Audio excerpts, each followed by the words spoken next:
Salut à tous, la team OL, Thomas M Show pour Lyon Fan TV. Très heureux les gars de vous retrouver pour une nouvelle vidéo. Mais avant toute chose, je tiens une nouvelle fois à vous remercier pour les 10 000 abonnés. C'est extraordinaire ce qu'on est en train de faire. Ça reste une micro-communauté, une communauté de niche, mais nous sommes 10 000, c'est un palier quand vous êtes sur YouTube. Donc un grand merci à vous, un grand merci à tous les intervenants de cette émission, de cette chaîne plutôt. Merci vraiment à tous ceux qui nous suivent depuis le début. J'ai commencé en 2017 cette chaîne. On n'était pas beaucoup au tout début, évidemment, comme tout commencement d'une chaîne, mais je sais qu'il y en a qui sont là depuis le début, depuis mes fameuses vidéos avec JP aussi. Ça, c'était pas mal. D'ailleurs, JP, je l'ai croisé récemment. Il est venu me voir au boulot. Donc, peut-être qu'il reviendra sur cette chaîne JP. Certains ne le connaissent pas, mais c'était un de mes fidèles consultants du début de la chaîne. Donc, vraiment, il y a du chemin qui a été parcouru depuis 2017. Objectif 10 000 abonnés est atteint, mais ce n'est que le début. Donc, ça fait très plaisir. Vraiment, merci beaucoup de votre fidélité, de vos nombreux dons aussi. Merci à Marvin qui a laissé son PEL hier dans l'émission. Merci beaucoup, ça fait grandement plaisir. Les dons aussi, ça nous permet de réinvestir cette somme dans la chaîne, de vous proposer de nouveaux contenus. Ça sera le cas très prochainement. Donc, merci en tout cas à tous. Vraiment, ça fait plaisir au nom de toute l'équipe. Alors là, c'est le débrief à froid. Il y a eu le débrief à chaud hier avec les amis de Lyon Live TV. Vous avez été encore une fois nombreux sur le chat. Merci à vous aussi.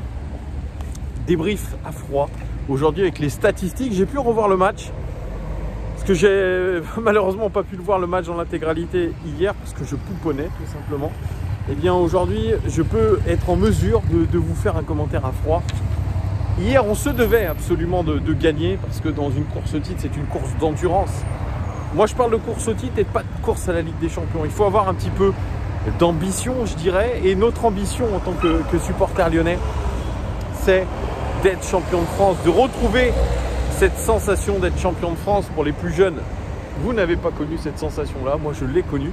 Je me la racle un petit peu, mais c'est vrai. Et j'espère qu'on retrouvera cette sensation d'être au plus haut sommet du championnat de France. Ça ferait tellement plaisir. Mais ça passe vraiment aujourd'hui par un maximum de victoires, de performances. Je dirais peu importe la manière. Alors bien sûr, en ce moment, on est un petit peu déçu de voir notre équipe balbutier son football, bafouiller, pardon, son football. C'est le cas, mais mine de rien, on est toujours dans cette course au titre. On est, je crois, à 3 points de Lille qui a gagné hier. Monaco s'est chié dessus et malheureusement a perdu à Strasbourg. PSG aussi a gagné. Donc nous sommes encore dans cette course-là. Mais hier, ça a été un match pas bon, surtout en première mi-temps. D'ailleurs, je suis un petit peu d'accord avec Sidney Govou qui disait que c'était une première mi-temps étrange. On n'a pas compris pourquoi l'Olympique lyonnais avait autant déjoué, avait surtout laissé la possession de balles à Rennes. C'est très étonnant, on était très apathique sur notre première mi-temps. On n'avait pas de réaction, pas de pressing, ou en tout cas un pressing très désorganisé. Pour un qui va au pressing, le reste est un peu attentiste. Donc très bizarre, très bizarre. Pourtant, on avait dit avant le match contre Marseille, en tout cas, Claude Fichot, qui est l'adjoint de Rudy Garcia, disait « Ce soir, à Marseille, on est en mode Champions League, les joueurs sont conditionnés. On doit être à ce niveau pour pouvoir prétendre à une victoire au Vélodrome. » Bon, on n'a pas vu un Noël Champions League contre Marseille. On s'attendait à voir un Noël Champions League contre Rennes, avec en plus une équipe plutôt new look. New look, quelques changements, Paqueta étant absent. On avait un milieu de terrain à 3 assez intéressant sur le papier, Guimarães, Cacré et Thiago Mendes, et puis Deschilio sur le côté gauche de la défense, et Islam Slimani enfin titulaire en Ligue 1. Donc c'était un petit peu alléchant sur le papier. On demandait à Rudy Garcia de changer les joueurs parce que nous étions en train de nous essouffler. il l'a fait, il a changé ses joueurs, Rudy Garcia, mais l'effet escompté n'a pas eu lieu. On a vu des joueurs lyonnais vraiment en grande difficulté, mais surtout une première mi-temps assez désastreuse de la part des deux équipes. Rennes n'a pas été non plus incroyable, ils avaient 70% de possession de balle, mais une possession de balle stérile, c'est ce qu'avait observé notamment Rudy Garcia et ses analystes vidéo. Oui, Rennes a de la possession, mais une possession stérile. Il a fallu attendre la seconde mi-temps et la rentrée notamment de Oussem Aouar et de Tino Kadewere, qui a été aussi plutôt pas mal, pour pouvoir dynamiter cette rencontre, être beaucoup plus proactif, se créer plus d'occasions, faire plus de tirs cadrés. C'est vrai, Oussem Aouar, qui est très critiqué depuis le début de saison pour son irrégularité, son inconstance, a fait une très belle rentrée et il marque un très joli but aussi. Donc, finalement, on a été capable de bien défendre, ce sont les mots de Rudy Garcia. Finalement, la plus grande satisfaction, c'est d'avoir bien défendu et d'avoir été réaliste. Aujourd'hui, à l'Olympique Lyonnais, quand j'écoute ce que disent les joueurs en conférence de presse d'après-match, en réaction, ils disent peu importe la manière, les gars, peu importe qu'on gagne 1-0, il n'y a pas de souci. L'important, c'est vraiment de prendre les 3 points. Donc, je pense qu'à l'OL, on se fiche un petit peu du style de jeu, du spectacle. On veut être au maximum efficace et avant tout, bien défendre. Ce sont, je pense, les consignes de Rudy Garcia, bien défendre et assurer le petit 0, tout mouillé de chaud si on le peut. Bref, statistique générale de ce match. Eh bien, on a laissé la possession à Rennes, même si ça s'est équilibré sur la fin de cette rencontre. 54%, 46% pour les Rennais. Au niveau des tirs, on a concédé quand même 12 tirs.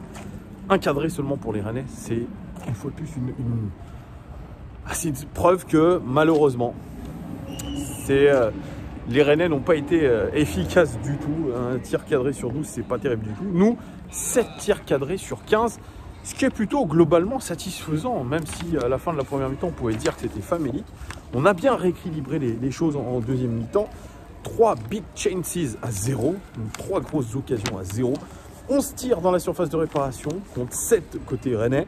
54 duels gagnés contre 59 côté Rennais, c'est kiff-kiff bourrico. Au niveau des duels aériens, c'est égalité parfaite. 17 duels aériens gagnés des deux côtés.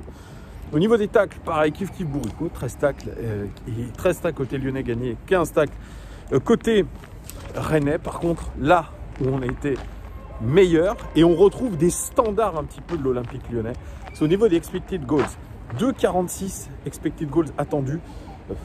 Expected goals attendus, c'est une redondance. 2,46 expected goals pour l'OL, 0,76 du côté rennais. Et on voit très bien sur la courbe que la rentrée d'Oussem Aouar à la 58e minute, eh bien, elle a fait augmenter sensiblement les expected goals du côté de l'Olympique Lyonnais. Donc 2,46, on était en sous-performance hier à la fin du match. C'est comme ça, mais en tout cas, on a gagné. En termes de statistiques individuelles et de notation, Anto Lopez, il a fait un match serein. Il n'a pas eu beaucoup de travail à effectuer, qu'on se le dise. Mais il a été décisif sur une parade sur Nzonzi en seconde mi-temps. Et ça, on doit le retenir.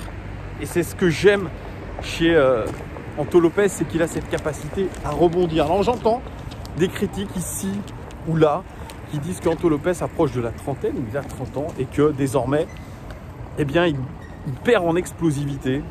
Et que c'est pour ça que de temps en temps, on a des bournes, on a des... Voilà, c'est qu'il est en train de baisser peut-être au niveau intensité physique. Moi, ce que je vous dis, c'est qu'Anto Lopez, pour moi, ça reste un des meilleurs gardiens de Ligue 1. C'est celui qui concède, je crois, le 3e gardien de cette Ligue 1 qui concède le moins de buts dans cette Ligue 1 par match. C'est plutôt une belle statistique aussi. Donc, remettons un petit peu les pendules à l'heure. En tout cas, Anto Lopez, je lui mets un 7 sur 10 très facilement. Denayer, il fait un match, encore une fois, énorme. C'est un taulier. On a une défense, c'est vrai, on a fait une clean sheet hier. On a une défense centrale qui est quand même très bonne dans la défense de surface. Même, j'inclus les latéraux dans cette défense de surface, mais surtout nos centraux. Jason Denayer, c'est 2 tacles réussis, 5 dégagements, record côté lyonnais dans ce match. Oui. Jason Denayer, par son anticipation, par son science du placement, aujourd'hui, eh bien, est un no leader. C'est un no leader défensif. Et il l'a fait de la plus belle des manières. Pour moi, c'est un 7 sur 10. Même chose pour Marcelo, je peux dire exactement la même chose. Un tacle réussi, 4 interceptions pour lui. Record côté lyonnais dans ce match, 4 dégagements. Et c'est surtout le joueur le plus central. Le jeu passe aujourd'hui par Marcelo. Que ce soit la relance, que ce soit la défense. Aujourd'hui, on fait confiance à Marcelo en tant que pilier de cette défense. C'est pareil, je lui mets la même note que Jason Denayer. Pour moi, c'est un 7 sur 10. Léo Dubois, un tacle réussi, 2 dégagements, une passe clé pour lui. Par contre, il ne retrouve pas, Léo Dubois, sa qualité de centre qu'il a eu il y a quelques temps. Un centre seulement réussi sur 11.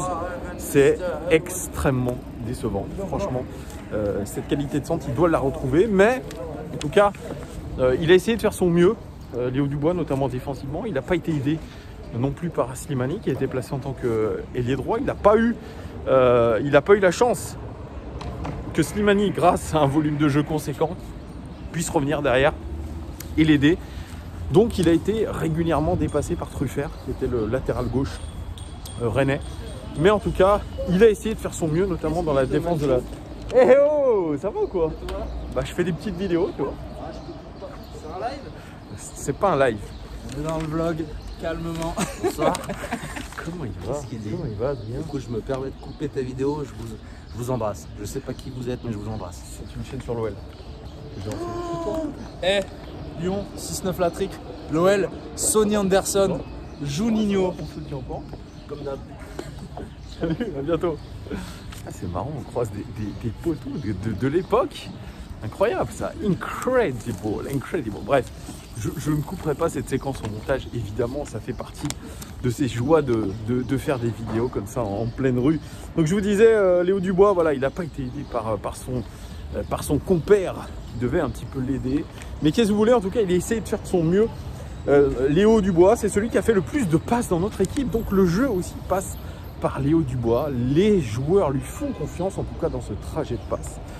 Ça reste un élément central de notre équipe, de la colonne vertébrale un petit peu de cet Olympique lyonnais, de Rudy Garcia.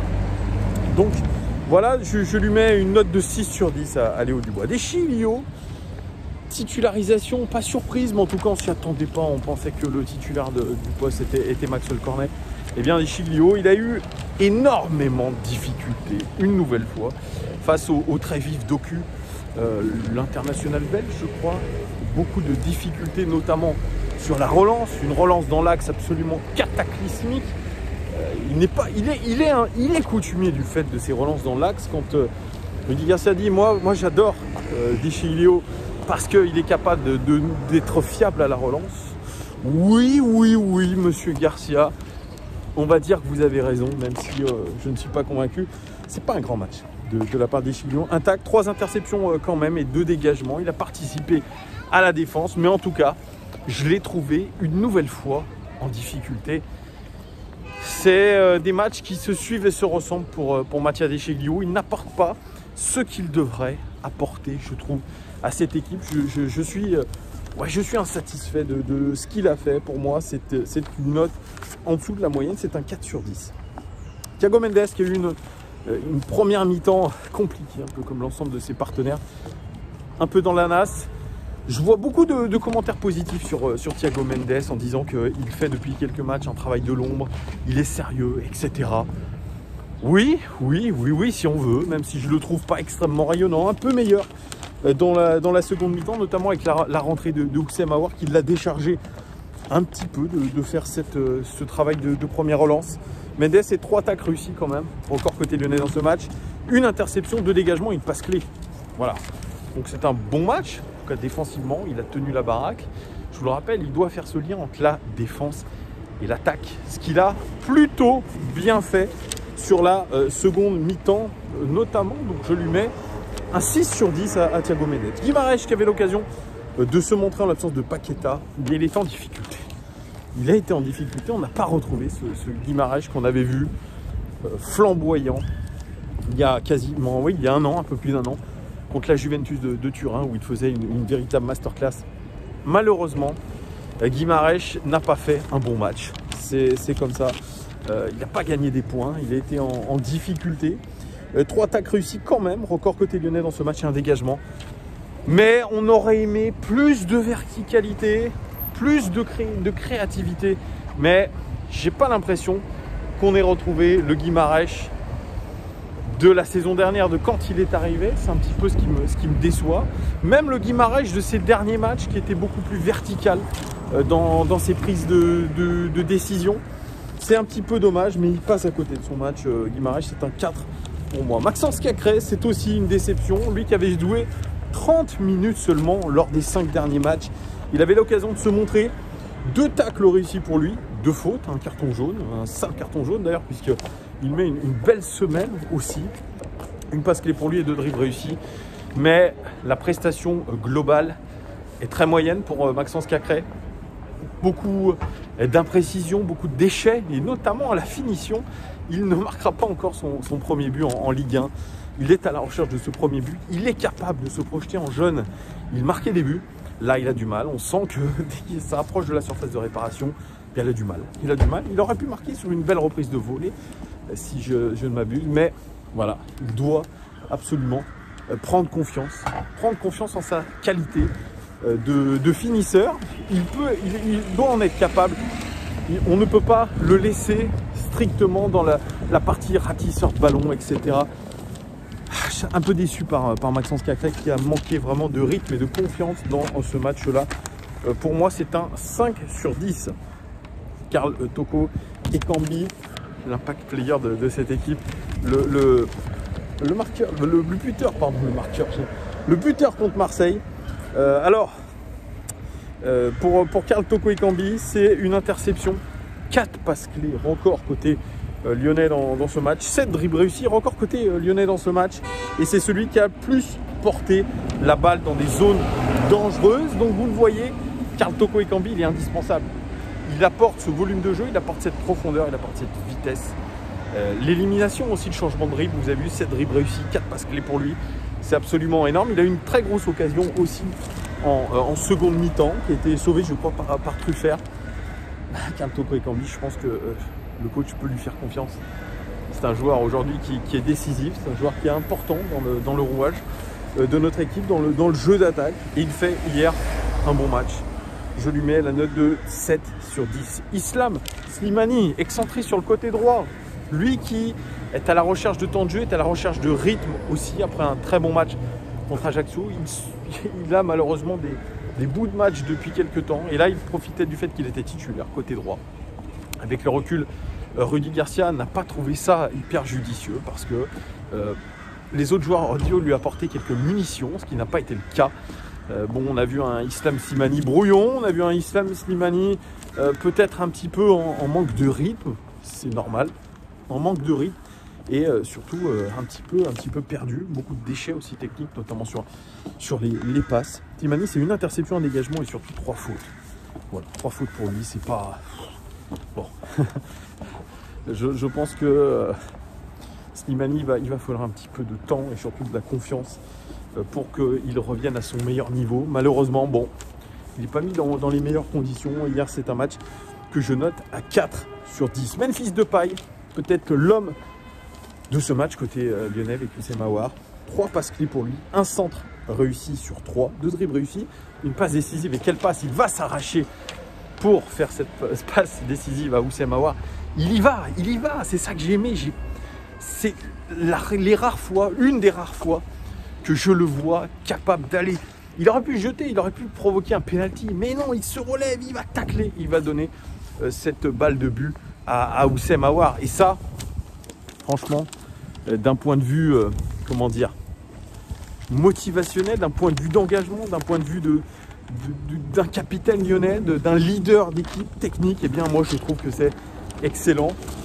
Un Memphis Depay peut-être irrégulier dans sa prestation dans le match comme toute l'équipe, mais en tout cas il s'est arraché vraiment, Memphis Depay, et c'est celui qui a créé le plus d'occasions dans le jeu côté lyonnais, c'est celui qui a reçu le plus de passes dans des zones dangereuses. Donc hier c'est un match plein pour faire un match plein.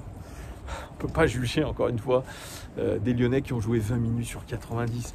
Mais en tout cas, il a été décisif pour moi. C'est un 8 sur 10. Et puis je vais noter Oussem Aouar. Oussem Aouar, très critiqué, mais une rentrée extrêmement positive et un but fabuleux. Il faut le marquer, ce but, parce qu'il faut être au bon endroit au bon moment. C'est ce qu'il a été. Et puis cette frappe cachée, elle est absolument énorme, parce qu'on s'attend à... Le gardien s'attend à un enroulé du pied au point de pénalty, un enroulé du pied dans le petit filet. Eh bien non, il a choisi de légèrement piquer ce ballon au centre. Et franchement, c'était, je trouve que c'était quelque chose d'assez incroyable. Donc il a eu cette lucidité, Oussem Aouar, de le faire. Un dégagement pour lui, statistique défensive, il faut le faire remarquer. 2 passes clés, bien sûr, et un but. Super rentrée. Super rentrée. Est-ce que c'est pas un super sub? Oussem Aouar, en tout cas, il est rentré avec de l'envie, Oussem Aouar. Et c'est ce que je retiens, de l'envie. Donc voilà, nos Lyonnais ont assuré l'essentiel. On s'est fait chier, notamment en première mi-temps. Mais bon, que voulez-vous? Est-ce qu'il ne faut pas accepter que cet Olympique Lyonnais-là joue la sécurité défensive et soit réaliste offensivement? Je pense qu'il va falloir s'y habituer. Est-ce que ça peut tenir sur le long terme? Je n'en sais rien. Peut-être pas, ça sera peut-être l'objet de prochaines discussions sur cette chaîne. Vous me direz en commentaire. N'hésitez pas à commenter ce que je vous ai dit, est-ce que vous êtes d'accord ou pas avec moi. Mettez tous vos ressentis. Voilà les gars, ce que je pouvais vous dire. Rendez-vous samedi à la Coupe de France, Sochaux. Je vous ferai bien sûr un avant-match. Vous en avez l'habitude, je vous présenterai cette équipe de Sochaux. Et puis voilà, on se retrouve aussi avec Lyon Live TV. À très très vite les gars, merci en tout cas de votre fidélité. Merci encore pour les 10 000 abonnés, ce n'est que le début. À très bientôt les gars. Ciao, ciao, ciao.